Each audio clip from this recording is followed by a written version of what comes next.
दोस्तों, रिश्तों में इतनी खटास आ चुकी है कि रिश्तों वाला लाल खून भी सफेद हो चुका है। कहानी बहुत ही खौफनाक है, इसे पूरा जरूर सुने।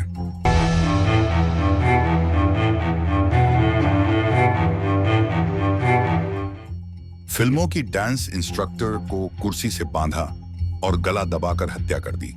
बगल में सोती रही सहेली। एक सनसनीखेज मर्डर। बेंगलुरु से एक सनसनीखेज मर्डर का किस्सा सामने आया है जो पुलिस के लिए एक पहेली बना हुआ है। यहाँ फिल्मों की एक डांस इंस्ट्रक्टर की गला दबाकर हत्या की गई है। शक में पुलिस ने पति का गिरफ्तार किया है, लेकिन मरने वाली महिला की जिस सहेली ने पुलिस में शिकायत दर्ज करवाई वो असल में उस वक्त मौके पर ही थी और अपनी सहेली के पास ही सो रही थी। बेंगलुरु में कैंगरी के विश्वेश्वरैया लेआउट में 25 साल की एक महिला की जिस तरह से हत्या हुई उसने पुलिस को भी हैरान कर दिया है। हालांकि इस हत्या के सिलसिले में पुलिस ने महिला के पति को गिरफ्तार किया है, लेकिन अभी भी यह मामला रहस्य की चादर में ही लिपटा दिखाई दे रहा है, क्योंकि हत्या की इस वारदात में कई बातें हैं जिन्हें पुलिस को प्याज की परतों की तरह खोलना है। जिस महिला की हत्या हुई उसकी पहचान नव्याश्री के रूप में हुई। खुलासा है कि नव्याश्री फिल्म इंडस्ट्री में डांस इंस्ट्रक्टर के तौर पर काम कर रही थी। पता चला है कि कातिल ने पहले नव्याश्री को कुर्सी से बांधकर उसे मारा पीटा और तड़पाया, उसके बाद उसकी हत्या गला दबाकर हत्या कर दी। ये मामला पुलिस को हैरान इसलिए ज्यादा कर रहा है क्योंकि पता ये चला है कि नव्याश्री ने 3 साल पहले ही किरण के साथ लव मैरिज की थी। तीर्थहल्ली की रहने वाले ये पति पत्नी के बीच शादी के बाद से काफी तनाव बढ़ गया था।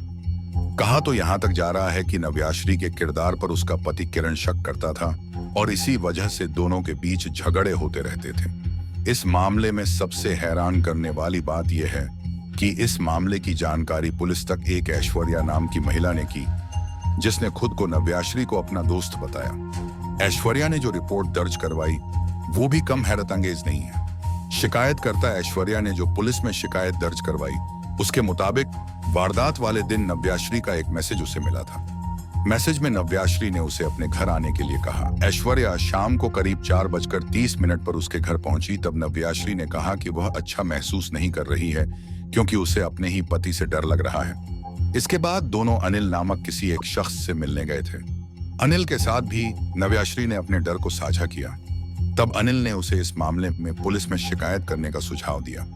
अनिल ने उम्मीद जताई कि हो सकता है कि पुलिस में शिकायत करने के बाद उसके पति का रवैया बदल जाए। इस मुलाकात के बाद जब वे दोनों घर लौटी तो रात का 11:30 चुका था। इसके बाद दोनों ने एक बियर पी और फिर बेडरूम में सो गई। दिन भर की थकान और तनाव की वजह से बहुत जल्दी गहरी नींद में सो गई। ऐश्वर्या ने बताया कि सुबह 6 बजे उसे अपने कपड़े गीले महसूस हुए, जैसे उसने पेशाब किया हो, और जब वह उठी और चारों ओर देखा तो उसने देखा कि नव्याश्री का शव पड़ा है। उसकी गला घोंटकर हत्या की गई थी।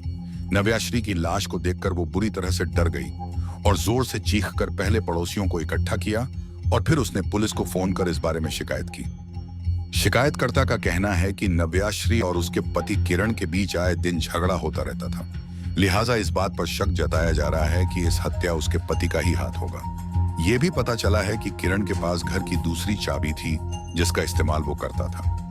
ऐसे में यही अंदाजा लगाया गया है कि रात के वक्त किरण ने उसी चाबी की मदद से घर का दरवाजा खोला और नव्याश्री की हत्या की। लेकिन पुलिस को यह बात थोड़ा चौंका जरूर रही है कि आखिर किरण ने ऐश्वर्या को टच भी नहीं किया। तो क्या यह मुमकिन है कि किरण अगर उस रात घर आया तो सिर्फ और सिर्फ अपनी पत्नी की हत्या करने के लिए ही आया था? बहरहाल पुलिस ने शिकायत दर्ज कर ली और हत्या की पूरी जांच शुरू कर दी है। दोस्तों, ये थी आज की कहानी। अगली बार फिर हाजिर होंगे। तब तक अपना ख्याल रखें और सावधान रहें।